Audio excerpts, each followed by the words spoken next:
5장입니다. 사실 오늘 말씀도 다시 봐야 됩니다. 오늘 말씀도 아침에 드렸던 말씀이 오늘 지금 이 시간부터 다시 볼 텐데 한 말씀은 먼저 딴 걸 한번 먼저 전제를 하고요. 공부하도록 합니다. 에베소서 5장 22절로부터 25절. 이 가정이라는 것이 세워지지 않으면 사회 전체가, 교회 전체가 쉽지 않습니다. 어려워집니다. 그러니까 사단의 주 타겟은 가정 같아요. 가정을 파괴하라. 이게 어떻게 보면 사단의 목표가 아닐까 싶습니다. 지금부터 녹음하시고 됩니다. 네, 이 말씀부터 먼저 읽겠습니다. 에베소서 5장 22절부터요. 22절부터 5절까지입니다. 제가 읽어드릴게요. 한 목소리로 같이 읽으십시다. 시작. 아내들이여 자기 남편에게 복종하기를 지켜야 하더라. 이는 남편이 아내의 머리되니 그리스도께서 교회의 머리된 것 같으니 그가 친히 몸의 구주시라.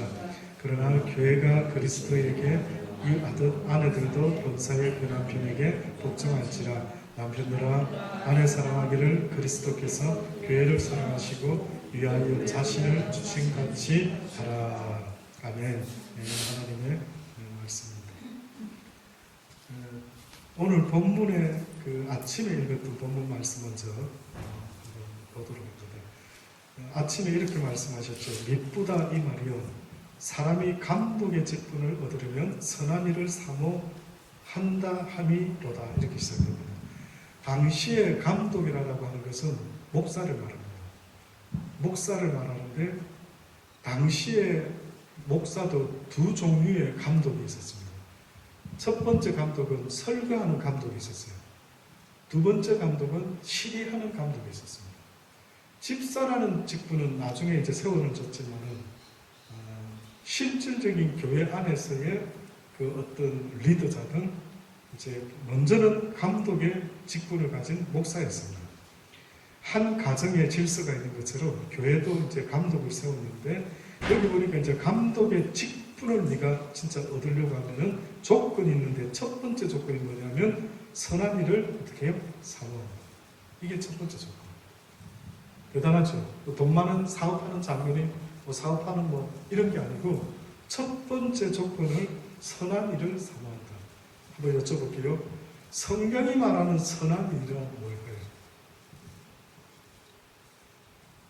저는 많이 말했는데 성경에서 말하는 선한 일, 선한 일을 사모하는 자가 감독의 직분을 맡을 만한 사람이다. 그러니까 쉽게 말하면 선한 일은 뭘까요? 성경에서 말하는 선한 사람이 되어라. 선한 선생님이요. 예수님께 누가 찾아왔죠? 젊은이가, 돈 많은 젊은이가 선한 선생님, 영생을 어떻게 하면 얻겠습니까? 라고 했더니만 예수님이 뭐라 합니까? 뭐라고요? 너 어찌하여 나를 부르되 선하다고 말하는 거예요. 선한 이는 누구밖에 없다고요? 하나님 한 분밖에 없다. 와, 예수님도 자신이 선한 사람이라고는 말하지 않았어요.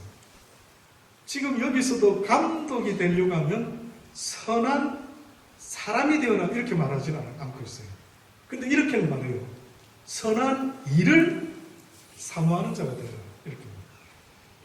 그러면은 뭐가 선한 일일까요? 성경에서 선하다, 선한 선생님이요, 선한 일을 하는 선을 행하라. 뭐가 선일까요?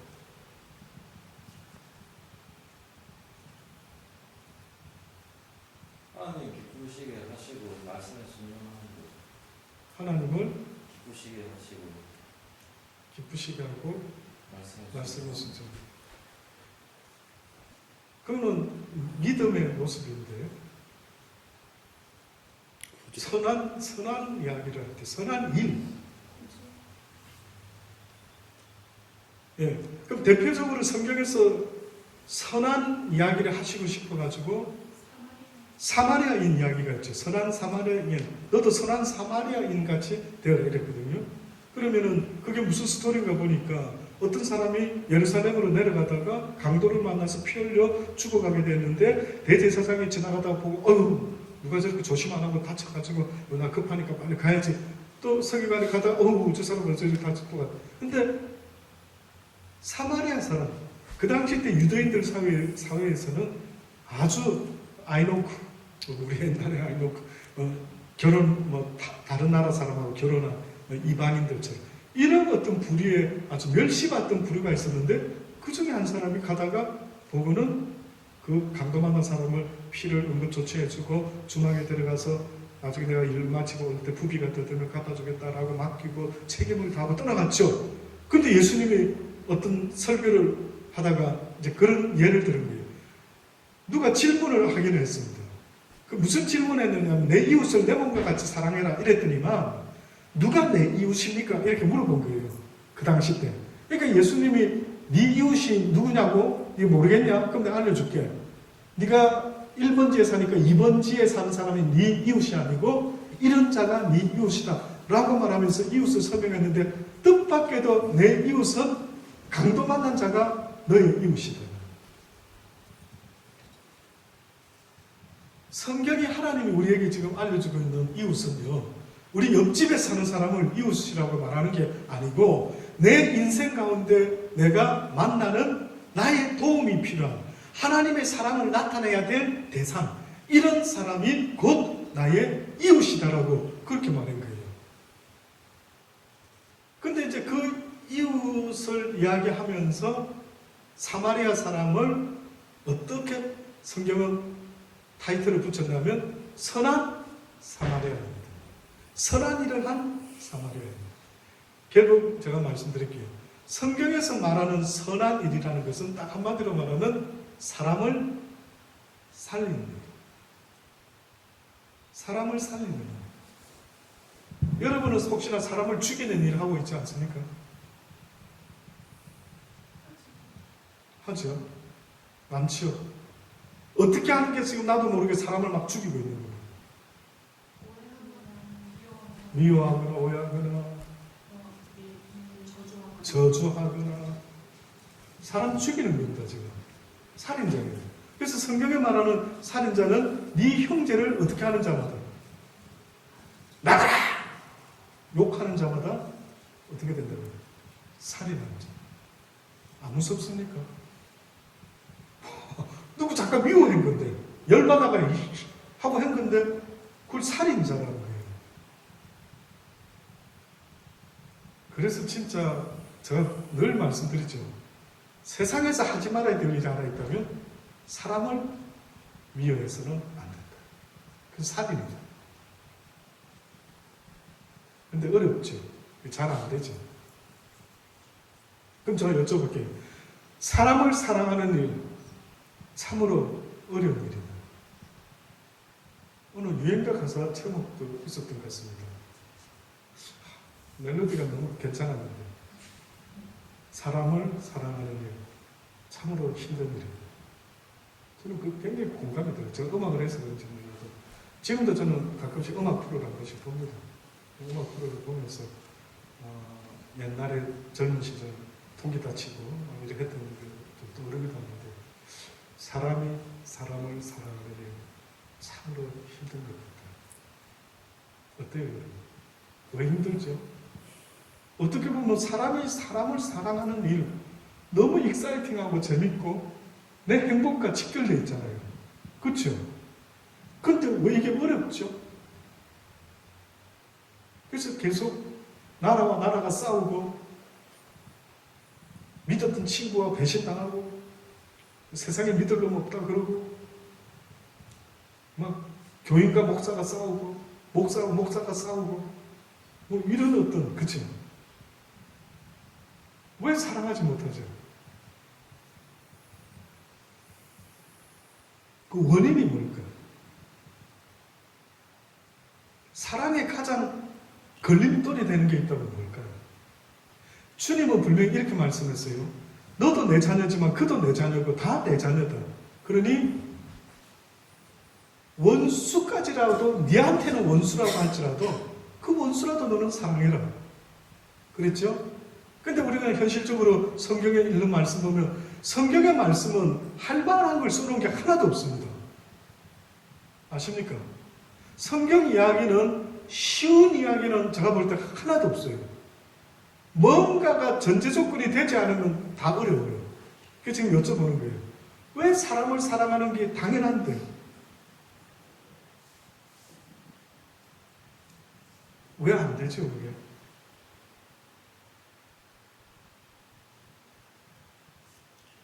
그 원인 분석. 왜 어렵지? 왜 어렵지? 자, 한 번만 좀 빨리 누가 틀리더라도 한번 말하면 그 다음 넘어가고 싶은데 너무 여러분이 꿀먹은 버물같이 말뚱말뚱 쳐다만 보죠. 하지가 않죠. 하나님으로부터 공급받지 않으면 사람은 사실 가지는 게 아니라 정이라든지 인간성이라든지 그런 것은 있지만 근본적인 사랑이라는 것은 지속하기 힘든 것 같아요. 그래서 칼빈 같은 사람이 많은 신학자들한테 자꾸만 이렇게 언급되는 이유가 뭐냐면 그분이 그런 말을 했거든요. 인간이 죄짓고 나서 어떤 상태로 되는가 봤더니만 전적으로 부패가 일어났대요. 인간이. 그러니까 인간이라는 존재가 죄를 짓고 나서 무슨 바이러스를 먹었는데 전적 부패가 일어났대요. 자, 그럼 좋아요. 왜 칼빈이라는 사람이 전적 부패가 일어났다고 말했을까? 그럼 그 근거가 그도 있었을 거 아니에요. 그 근거를 창세기로 쭉 올라가서 한번 보면은 창세기에 아담과 하와가 선악과를 따먹기 전과 따먹고 난 이후에 변화가 일어납니다. 전적 변화가 일어나요. 여쭤볼게요 또. 물론 성경을 잘 모르는 분은 이런 질문에도 뭐가 뭔지 모르겠죠. 좀 아시는 분들이니까. 첫 번째 변화. 딱 선악과를 딱 먹고 했는데 그 다음 갑자기 달라지기 시작했어요. 첫 번째 뭐가 달라졌죠? 일단 첫 번째 수치. 수치라는 표현은 예를 들어 두려움. 죄의 바이러스가 딱 들어오기 시작하니까 두려움이 생기면서 첫 번째 반응인 거는 여호와의 낯을 피하여 나무숲에 숨어버렸죠. 그거 하나 있었고 또 네? 남 탓을 하는 거. 그렇죠. 핑계대고 하나님이 왜 따먹었냐 이러니까 자기 살려고 다른 사람 핑계를. 근데 하나님 핑계, 그 다음에 아내 핑계 이렇게 핑계댔죠. 예, 핑계 있었어요. 또 굉장히 중요한 거 있는데 아직 그걸 말씀 안 하시네요.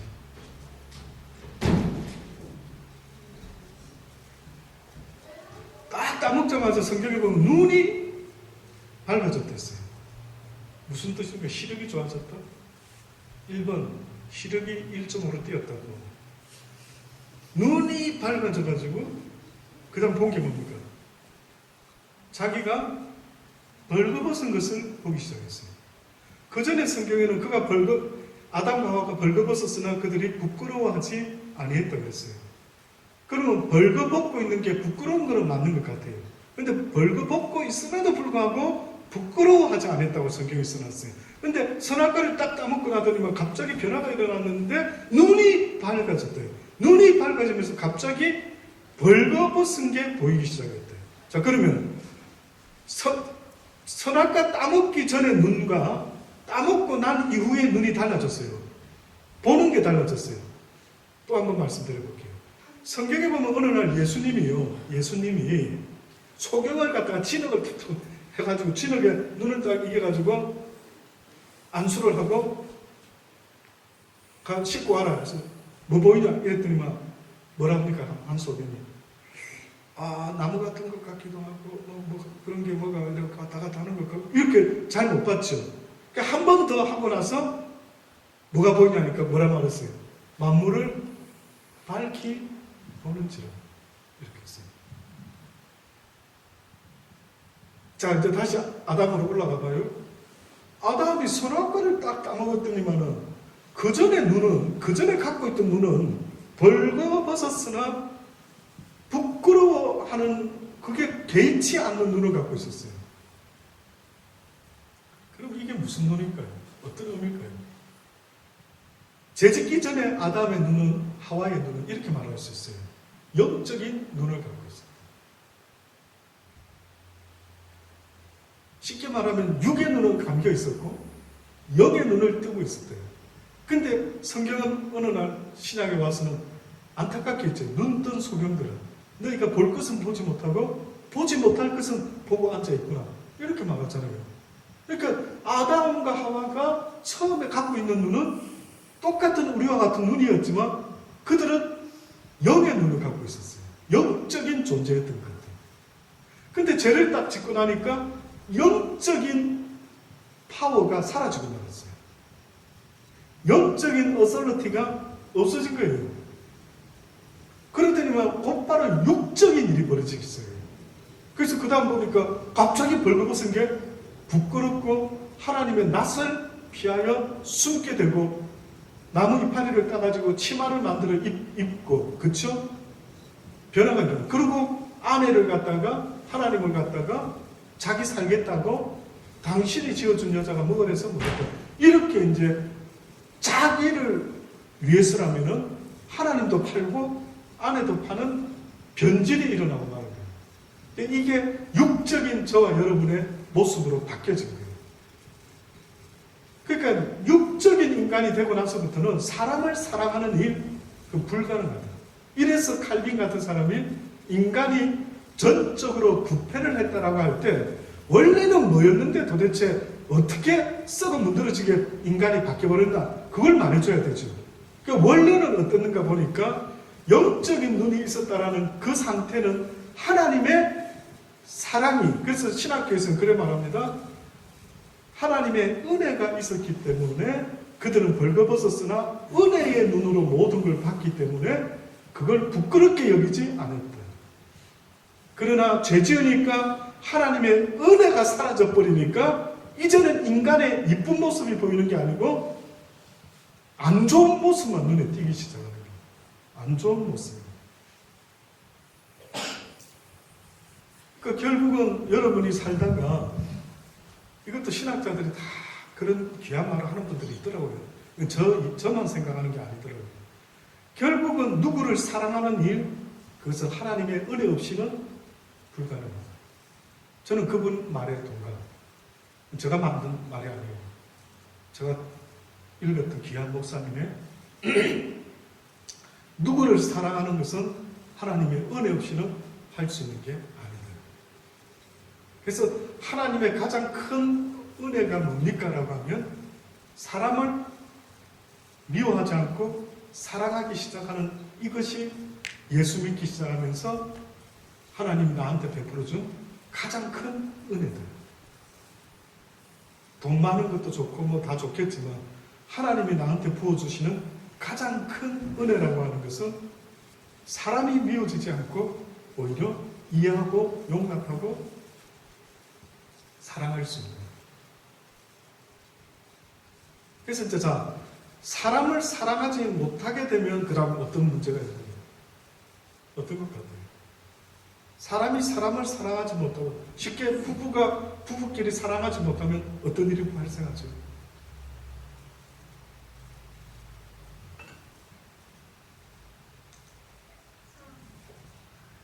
싸움하고.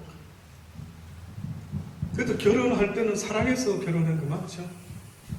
뭐 돈 보고 한 분도 있겠지만 사랑.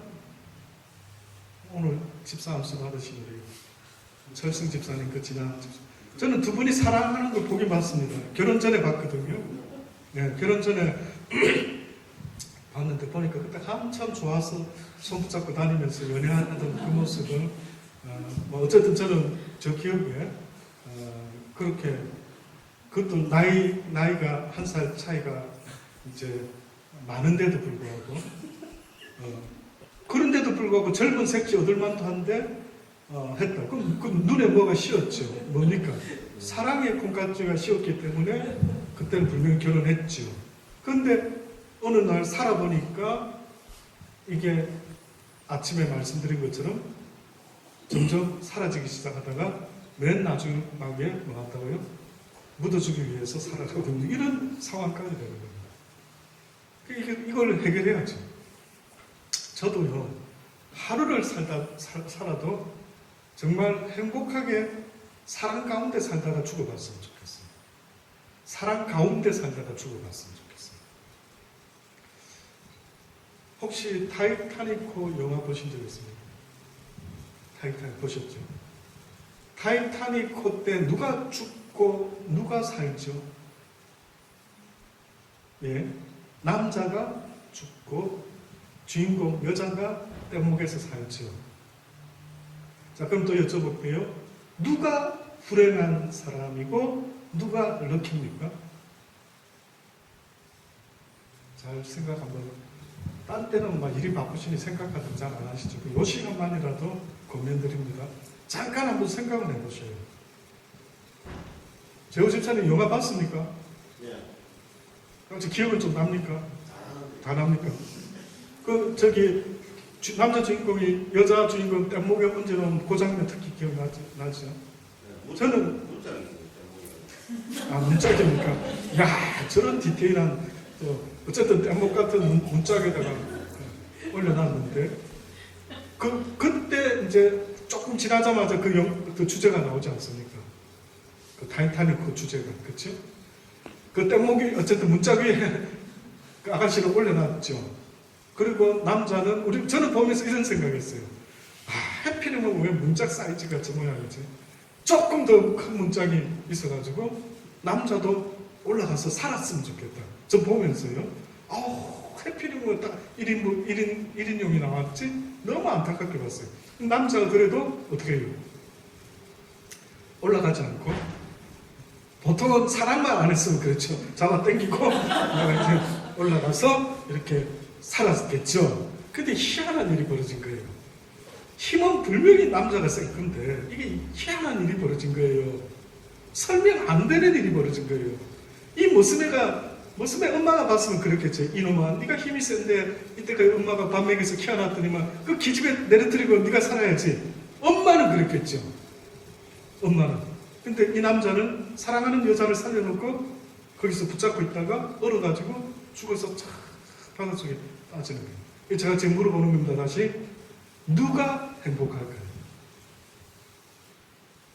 어려운 질문입니까?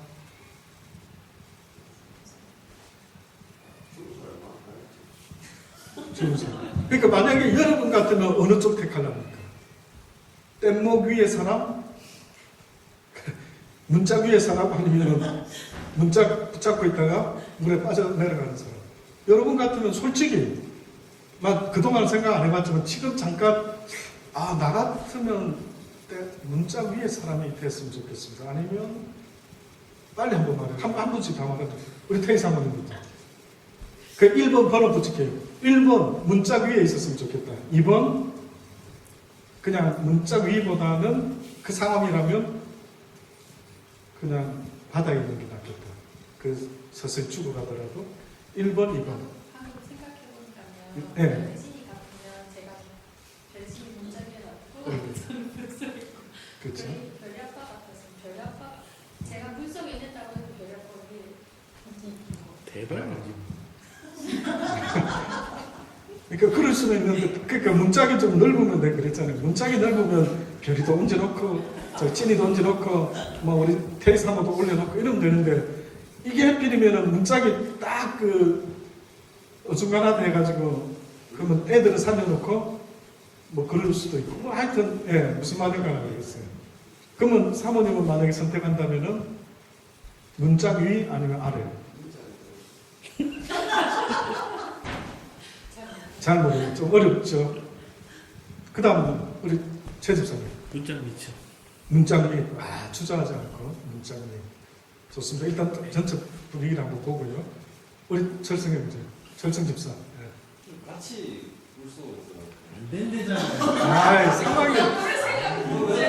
그러니까 물귀신 작전인데 혼자 가기 외롭다. 같이 가자. 근데 그거 든든할 수 있는데, 근데 상황이 우리 영화에 봤잖아요. 상황이 영화에서는 한 사람밖에 안 살잖아요. 그러니까 이제 그 상황 같으면 내 역할이 쉽게 말하면 이런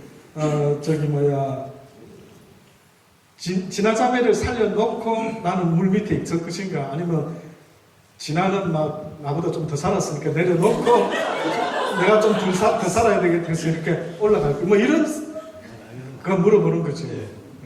답은 그 둘 중에 하나밖에 없어요. 그럼 제가 물속에 있을 것 같아요. 있어야 좋습니다. 그럼 진화자매 같은 저기 태희 사모님이랑 똑같은 생각을 했거든요. 어. 애들이면 내가 밑에 있고 어. 아빠면 내가 위에 있어야 되는데 얘기 들으니까 저도 일본 알아요. 제가 위에 있어요. 위쪽에 이 상황 같으면 그러니까 야 놀랍죠. 지금 이 말은 그 상대가 누구냐에 따라 다르다 이거죠. 그 상대가 내 사랑하는 아이나 내 사랑하는 남편이나 아내 같으면 상황이 또 달라진대. 그냥 조금 덜 순위에 조금 처지는 사람 같으면 내 살아야 되겠다. 지금 이 말을 하는 거예요. 자, 그러면 놀랍네요. 사랑은 놀랍죠. 내가 사랑하는 사람에 대해서는 세상에 내 목숨도 어떻게 한다고요? 버린다. 와, 대단하네요. 근데 이제 우리는 뭐 그렇게 방금 뭐 별이랑 진이랑 또 우리 시온이랑 뭐 이렇게 말을 하는데요. 근데 예수님이 이런 말을 했기 때문에 지금 고민하는 거예요. 네 원수라도 어떻게 했습니까? 네 원수라도 사랑해라 이랬어요. 그러면서 우리에게 납득시키시려고 이렇게 말한 거예요. 너희가 죄인 되었을 때에 내가 너희를 사랑한 것을 잊지 말아라. 너희가 내 사랑을 받을 만할 때 내가 너희를 사랑한 것이 아니요 너희가 죄인 되었을 때 죽어 마땅한 때도 불구하고 나는 너를 사랑했다. 그래서 내 아들 예수를 보내서 십자가에 대하여 죽게 함으로 너에 대한 내 사랑을 확증하여 보여주었느니라. 이렇게 말한 거예요. 그러니까 지금 다시 이제 그럼 돌아갑니다. 타이타닉의 예를 들었을 때는 지금 보니까 거의 다가 내가 사랑할 만한 사람이면 그를 살려놓겠다 이겁니다. 다 공감하시죠? 근데 내가 봐서 조금 미운 녀석은 나부터 살려야 되겠다. 그러니까 아이들은 양보해도 내 남편한테는 양보하기는 좀 힘이 어렵다. 지금 거의 다 보면 그러니까 참 놀라운 게 남편은 내가 선택했지만 자식은 어떻다고요? 어떻게 보면 하나님이 택하여 주다 보니까 남편보다는 자식이 우선이다. 슬픈 거죠. 자, 근데 이제 하나님 이제 결론적으로 말씀드립니다. 그러니까 하나님이 지금 말씀하는 거예요. 나도 원수 되어 너희를 사랑해줬다. 그러니까 내 사랑은 그런 조건이 있는 것은 아니다. 근데 이 부분도 좀 말이 조금 설명이 필요한 게 하나님의 사랑이 조건은 없다 말하지만 전제 조건은 있습니다. 그게 뭐냐면 하나님이 우리를 택하여 지목하고 부르셨기 때문에 우리는 그분의 자녀인 거예요. 내 자녀 별이, 진이, 온유, 사랑이 전부 다가 내 자녀이기 때문에 그렇습니다. 다른 애 때문에 내가 그렇게 하겠다? 이건 안 되는 거죠. 잘. 그래서 지금 하나님 말씀은 이렇게 말씀하고 있습니다. 너희는 내 자녀다. 내 자녀. 다 내 자녀인데 너희가 살면서 누구는 싫어하고 미워하고 원수 삼고 근데 그도 내가 그를 위해서도 살았고 죽었고 살아줬고 부활했고 너를 위해서도 죽어줬고 부활했다. 그러니 네가 볼 때에 마음에 안 드는 사람도 위해서 용서해주고 사랑해줘라. 자, 그럼 또 이제 이런 생각을 잘 못할 건데 제가 아주 찬스를 드릴게요. 목사님 그런 생각도 해보십니까? 예, 저는 그렇게 한번 해봅니다. 한번 해드려볼게요. 그러면 하나님을 믿는 우리가 원수 같은 사람을 사랑했을 때 하나님이 기뻐하는 베네핏이 뭐예요? 그 남는 게 뭐냐고요? 미운 놈 자체는 미운 놈인데 우리 크리스찬들에게 하나님이 그 미운 놈을 사랑해라는 거예요. 자꾸만 원수를 사랑해라는 거예요. 그럼 사랑하게 되면 뭐가 발생되느냐고요. 나만 힘든데 어떤 면에서는 사랑하려고 하니까 좀 애를 써야 되잖아요. 돈도 좀 써야 되고 미소도 좀 억지로 지어야 되고 그런데 그렇게 해라는 거예요. 자꾸만 무슨 어떤 결론을 얻고 싶으셔가지고 왜 원수까지도 자꾸 사랑해라 그러죠?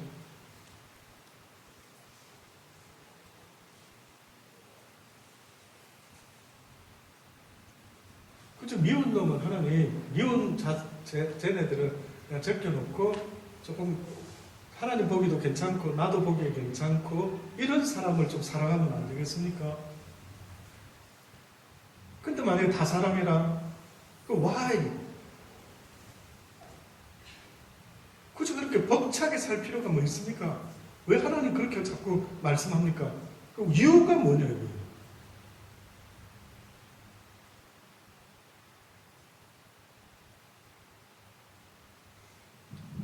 자, 그래서요, 하나님이 세상을 지으신 어떤 의도하심이 뭐가 있는 것 같은데, 그 여러 가지 의도 속에요, 하나님이 하나님됨을 나타내고 싶어 하셔요.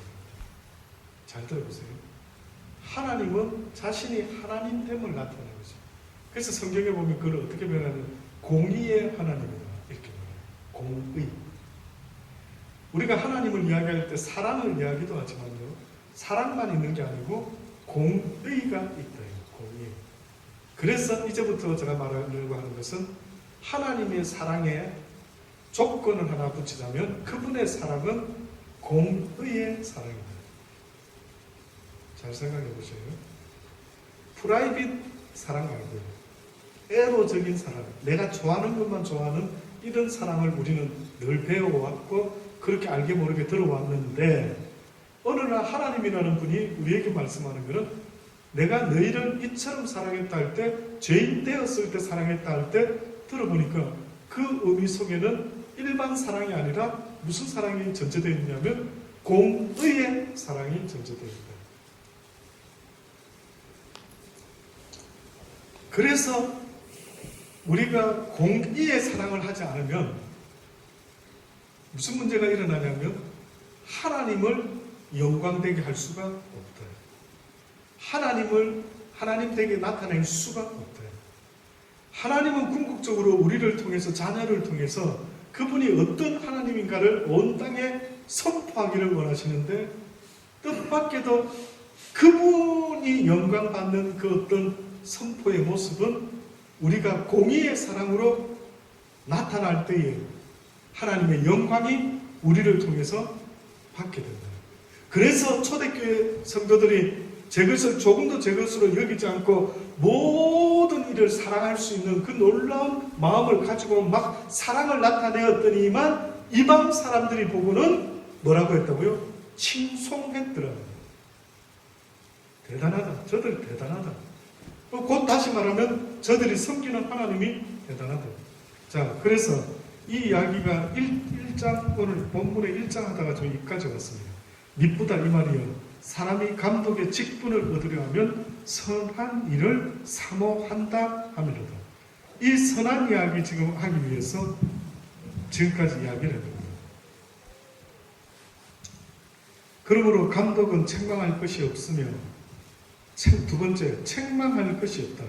어떤 면에서 책망할 것이 없는가 보니까 한 아내의 남편이 되어 절제하며 근신하며,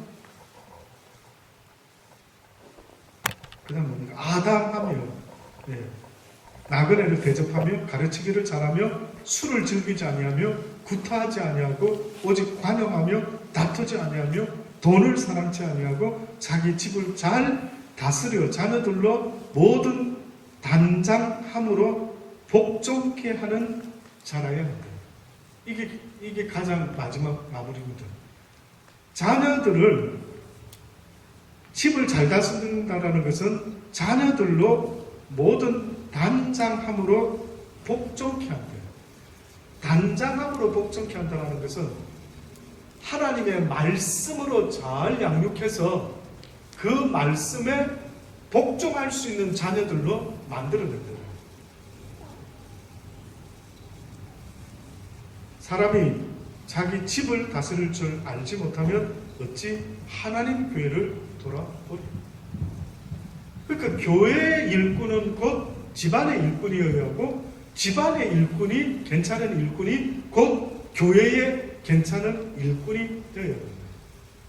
그래서 하나님은 교회를 교회라고는 표현했지만 그 의미는 하나님의 새로운 믿음의 처치 멤버, 그래서 여러분 아까 말씀드렸죠.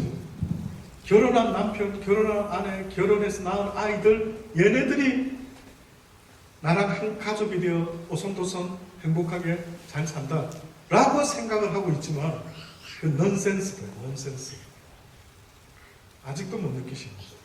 암만 목자 가정이라 하더라도 하나님이 주시는 그 은혜의 사랑이 부어지지 않으면 안 된다.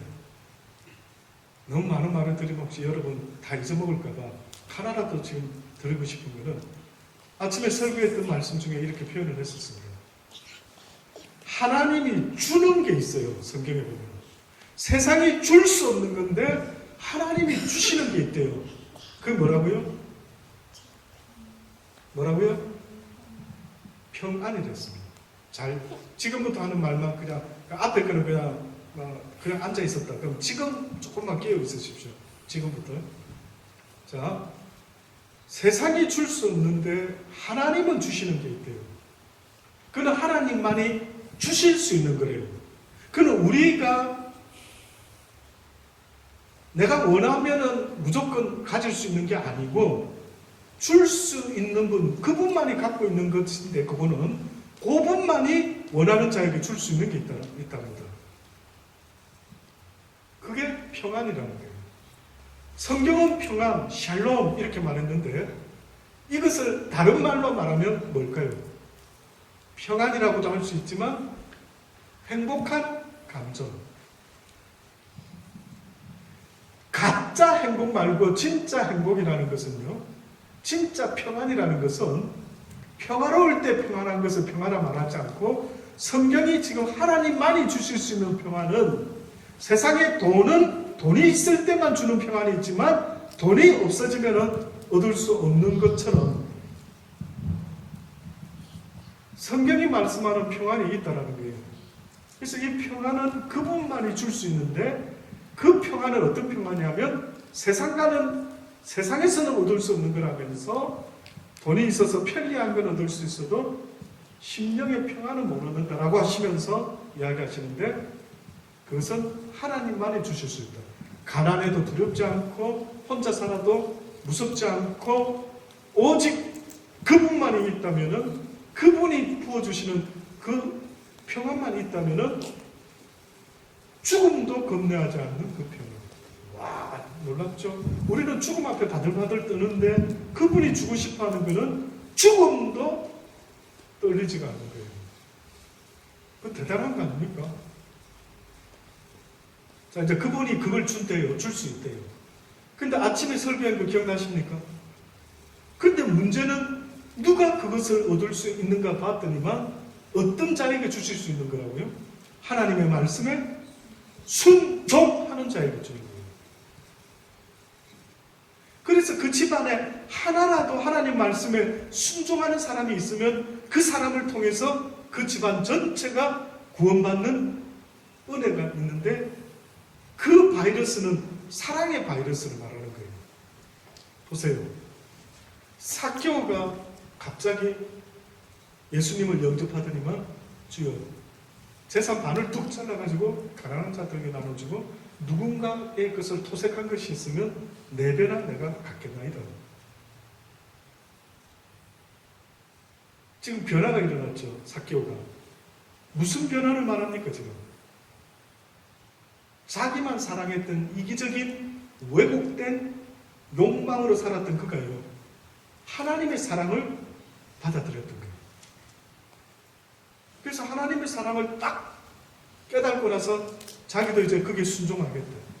여러분, 회개라고 하는 것은요, 생각의 변화를 먼저 전제합니다.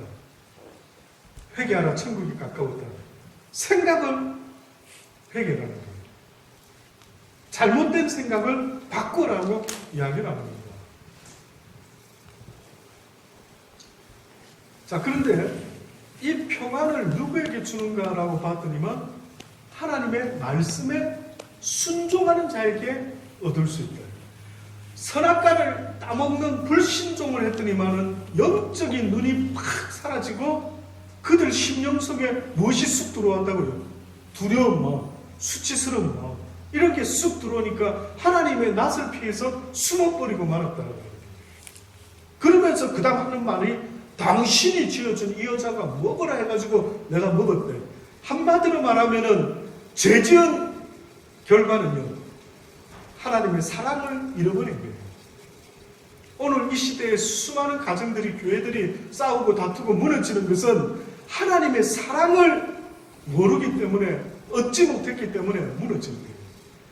하나님의 사랑은 누가 얻을 수 있는 전제 조건이 있는데, 여호와의 말씀을 준행하는 자에게, 순종하는 자에게 하나님이 보너스처럼 주시는 것이 평안이라는 거예요. 사랑이라는 거예요. 이것은 세상이 줄 수가 없대요. 세상보다 크다는 거예요. 그래서 이 사랑을 받은 사람은 세상의 것이 없어져도, 남편이 먼저 떠나고 뭐 아내가 먼저 떠나고 자식을 먼저 보내고 세상의 것은 없어지는데도 살아갈 힘과 소망이 있을 수 있는 그 놀라운 다른 차원의 어떤 것, 이게 바로 성경이 말하는 평안이라는 것을 이야기합니다. 그 평안 속에는 당연히 사랑이 들어가 있는 거예요. 그건 하나님의 사랑의 마음이에요. 그래서 우리 온유가 엄마 아빠의 품에 있을 때 뿐만 아니라 채집사의 품에서도 잠을 자고 있지만은, 원래는 저래 되면 안 됩니다. 원래는 엄마 아빠가 아니면은 저렇게 편안하게 자면 안 되는데, 안 옵니까? 네, 특이한 아이지만 이런 거래요. 이런 거 편안하게 잠이 오고 쉴 수 있는 이것을 하나님이 약속을 하는 거예요. 네가 내 말에 순종해라. 뭐든지 그게 네 머릿속으로 뭐 이까지 그 순종한다 해가지고 내가 뭐 내 인생이 뭐 어떻게 되겠어? 그러지 말라는 거예요. 네가 조그만한 내 말에도 기꺼이 주님 때문에, 주님 안에서 주님을 위하여 이렇게 순종 한번 해줘봐라는 거예요. 그러면 네가 뜻밖의 수지를 맡게 되는데, 너는 조그만한 일에 순종했는데 하나님이 부어주는 대단한, 세상이 줄 수 없는 기프트가 있다는데, 그게 바로 평안을 주겠다라는 거예요. 다른 은사도 될 수 있고 돈도 될 수 있고 명예도 될 수 있고 한데, 그거보다 더 중요한 거는 여러분 인생을 좀 살아보니까, 여기서 제가 지금 제일 많이 살고 있지 않습니까? 살아보니까 심령의 낙 말고, 평강의 낙 말고 뭐가 필요하지? 그전에는 눈에 보이는 어떤 것, 돈, 뭐 어떤 우리 아이들이 공부 잘하고 뭐 말 잘, 이런 것이 나의 행복의 조건인 줄 알고 했는데, 뜻밖에도 하나님은 네 행복의 조건은 네가 무슨 말이든 조그만 말에 순종을 해달라고. 네가 나를 알았다 한다면 내 말에 순종하라. 그게 바로 조그만 일에도 순종할 줄 아는 겨자씨만한 믿음만 있다 할지라도 네가 놀라운 일이 벌어질 수 있다는 것은 바로 그 믿음을 통해서 내가 역사할 수 있다. 네가 믿음을 좀 보여줘야 내가 너한테 평안이라고 하는 엄청난 축복을 줄 수가 있는데, 네가 믿음을 나한테 안 보이니까 나는 도무지 너에게 주고 싶은 이 사랑을 줄 수가 없다는 거예요. 이 집사, 일을 해도 재밌게 하고 싶지 않나? 힘든 일 하는데, 힘든 일 하니까 조금이라도 잊고 싶어서 물론 흘러간 노래 틀어놓을 수는 있겠는데, 어느 날 우리 민재가 제삼촌하고 일하고 갔다 오더니만 갑자기 사랑은 뭐 아무나 하나 뭐를 너 그런 노래 어디서 배웠냐니까. 삼촌 틀어놓으면 들었다고. 나는 이해돼요. 진짜 이해는 되지. 근데 이제 내가 팁을 주는 거지. 물론 그 노래 들으면서 힘을 얻어가지고 아니면 조금 피곤함을 잊어먹고라도 하겠다는데, 근데 지금 이 전능자 하나님이 이런 우리한테 딜을 하는 거예요. 네가 내 말에 조금만 순종해달라. 아들아, 딸아, 네가 조금만 양보하고 네 아내를, 네 남편을 위해서 네가 조금만 희생해라. 내 말 때문에.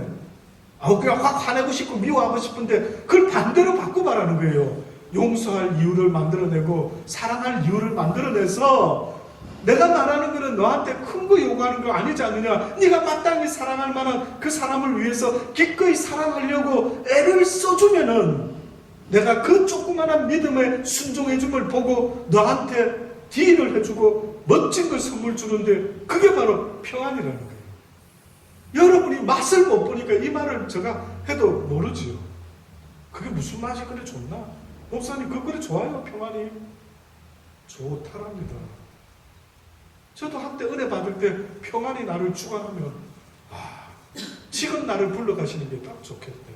지금은 죽음이 와도 겁나지 않겠다. 뭐 이럴 정도로 하나님의 평안을 조금 맛보면은 세상을 다 얻은 것 같은 두려움이 없고 걱정. 그래서 주님이 늘 말씀하잖아요. 내가 너와 함께하는 걸 두려워하지 마라, 놀라지 마라, 겁내지 마라. 내가 너와 함께함이라. 이것이 바로 하나님 말씀에 조금이라도 순종하는 자가 얻게 되는 베네핏이에요. 그냥 모든 이에게 해당되는 거 아닙니다. 얼핏 들어보면 혹시 착각합니까? 두려워하지 말랐다고 두려워하지 말라. 겁내지 말라 했으니 겁내지. 그거는 전제 조건이 하나님의 말씀에 조금이라도 순종한 사람에게 해당되는 약속인 거예요. 언약은 일방적인 걸 언약이라 하지 않지. 너와 나 사이에 이렇게 하자. 네가 이러하면 이렇게 해 주리라. 이게 언약 관계지. 언약 관계. 결혼도 언약이잖아요. 결혼이 깨지는 것도 어떤 면에서 서로 사랑해야 되는데 한쪽을 했는데 한쪽만이라도 어겨버리면 이게 깨져버립니다. 그래서 하나님도 우리에게 주기도문처럼 우리가 우리의 죄를 우리에게 죄 지은 자를 사하여 주는 것처럼 나의 죄도 사하여 주옵소서. 이렇게 주고받은 네가 이러하면 내가 이러하리라. 네가 그렇게 하면 내가 이렇게 해 주리라 하는 관계 조건이 있어요. 그래서 두려워하지 말라, 놀라지 말라. 이것은 누구에게 해당되냐면 하나님을 믿는 그 조그마한 믿음이 있는 자. 그래서 지금 그 말씀대로 순종하면서 살고 있는 그 사람한테 지금 하나님 말하는 거예요. 네가 내 말에 순종했으니 이제는 겁내지 말아라. 세상에 어떤 일을 만나든지 놀라지 말아라. 내가 너를 지켜주리라. 왜냐하면 네가 내 말에 순종해줬기 때문에 이제 나는 너를 마음껏 지킬 수 있고 내가 너를 마음껏 도울 수가 있단다. 고맙다. 내가 너를 도울 수 있도록 허락해줘서 너무나 고맙다. 이게 하나님이 우리에게 하시는 말씀. 근데 나는 너를 도우고 싶었단다. 그런데 네가 허락치 않았단다. 내가 언제 허락 안 했습니까? 나도 도움이 필요했는데 왜 그런 말씀 하십니까? 이럴 수 있죠. 그때 주님이 하실 수 있는 말씀. 네가 마음의 문을 열어주지 않지 않았느냐. 네가 내 말에 순종해주지 않지 않았느냐. 그래서 내가 너에게 들어갈 수가 없었단다. 그래서 조건이 누구든지 문 밖에 서서 문을 두드리노니 누구든지 문을 열면 내가 그에게로 들어가서 그로 더불어 먹고 마시고 그는 나로 더불어 먹고. 전제 조건이 문을 여는 것은 예수님이 할 수 있다. 네가 해야 된다. 네가 해야 된다. 순종해주는 건 네가 해야 된다. 요단 강물을 건너가라. 어머, 물이 있는데 어떻게 건너요? 가다가 죽겠는데. 그래도 하나님이 건너라 했으니 순종하고 건넜더니만 어떤 일이 일어났어요. 물이 갈라졌어요. 제가 여쭤볼게요. 어떻게 해서 이런 기적이 일어난 겁니까? 어떻게 갑자기 요단 강물이 갈라졌어요? 누구 때문에? 순종했던 그 한 사람의 믿음 때문에 요단 강물이 갈라진 거예요. 그래서 예루살렘에 의인 하나가 없어서 망한다는 것은 하나님이 사용하실 만한 영적인 믿음 있는 사람 하나만 있으면 하나님은 예루살렘을 뒤집어 볼 수 있어요. 예수님을 통해서 온 인류를 구원했는데 아담과 하와는 온 인류의 불순종의 죄인의 조상이 되고 말았지만 예수님 한 분 때문에 온 세상이 구원받았다는데 그 한 분이 무슨 일을 했나 보니까 성경이 뭐랍니까? 그가 하나님의 말씀에 순종함으로. 이게 이래 차이가 나요. 누군가가 저와 여러분 중에 누군가 하나가 이 진리를 깨달아서 그래 이용호야 이제는 너를 위해 살지 말고 이제는 너를 위해서 너를 사랑하지 말고 죽자. 죽고 주를 위하여 살아가자. 이제는 그것에 순종하자 하고 순종할 수 있는 한 사람만 있으면 하나님이 아들아 딸아 내가 네 믿음을 보았느니라. 내가 이제는 너를 통하여 나의 일을 할 것이라. 삭개오야 내가 이제 너를 보았느니라. 그러니 내가 이제 너를 통해서 나의 일을 할 것인데 너를 통해서 너의 가족이 먼저 구원을 받으리라. 그 말이었던 거예요. 너와 네 가정이 구원을 받겠다. 왜? 하나님이 하시고자 하면 능치 못할 일이 없는 거예요. 그러니까 가장 우리가 아쉬운 거는 하나님 혼자서 그냥 역사 다 해버려도 되는데 꼭 육이 있는 인간이 좀 필요한 거예요. 이 육이 있는 인간을 상대하시다 보니까 육이 있는 예수님이 필요한 것처럼 육이 있는 저 여러분이 협력해서 역사를 이루자고 자꾸만 나랑 동업하자고 부르시는 겁니다. 사랑하는 여러분 남은 삶이요 하나님과 동업하실 수 있게 되기를 바랍니다. 그분이 주는 선물을 기대해 보십시오. 저도 더 많이 이제 얻으려고 기대할 겁니다. 그래서 저도 어떻게 하면 내가 죽는 법이 뭘까? 그동안은 그것 때문에 고민해 본 적 많지는 않는데 이제 내가 어떻게 하면 더 죽을 수 있을까?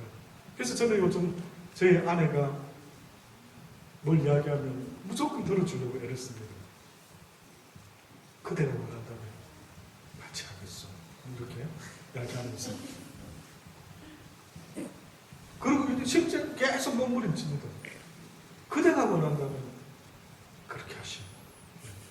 그러니까 하나님이 그러는 나한테 어떤 평강을 주실지 기대감이 없어요. 기대감이 없어. 그러니까 서로 그러면 그 가정을 완전히 수집 않는 거죠. 그러나 서로가 안 되면 남편이라도 먼저 해라는 거예요. 왜? 순서가 있대. 남편은 강하다.